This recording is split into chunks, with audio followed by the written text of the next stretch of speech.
Okay, so in this video, I'm actually going to jump a little bit back and forth between this and some PowerPoints that I put together. So when you run the ANCOVA, you get several tables of information, and so my goal is to kind of show you how to interpret those. So before I talk about this, however, I want to jump here, and I just want to show you what happens when you don't use ANCOVA. So in this example, which is Andy's example of puppy love, all right, so without the covariate of puppy love, you find that there is not a significant dose effect on happiness, all right? So 0, 15, or 30 minutes, it doesn't matter, okay, how happy a person is.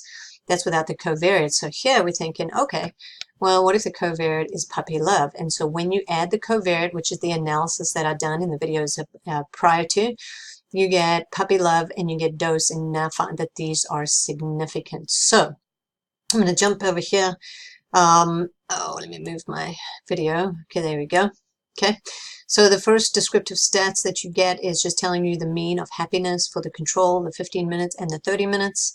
And then you get the tester between subjects. So give me a moment here. I'm going to switch between. So here we go. This just tells you how many people. Here's my descriptives. Here's my tester between subjects. Okay, and here's your values, which I'm going to explain here in this slide. Okay, so when we add puppy love as the covariate, you will notice that you have a 0.035, which is less than 0.05, and this is in essence telling us that happiness is significantly influenced by love for puppies. Okay, so when we control for the love of puppies, so when the effect of puppy love is removed, the effect of puppy therapy is significant. Okay, so now we've taken that covariate and we've controlled for that covariate, and now we find that there is a significant effect of happiness given the amount of time somebody spends with a puppy. Going back here momentarily, notice it's not significant when we don't have that covariate in there. So it shows you a little bit on how covariates can potentially influence the outcome of your result.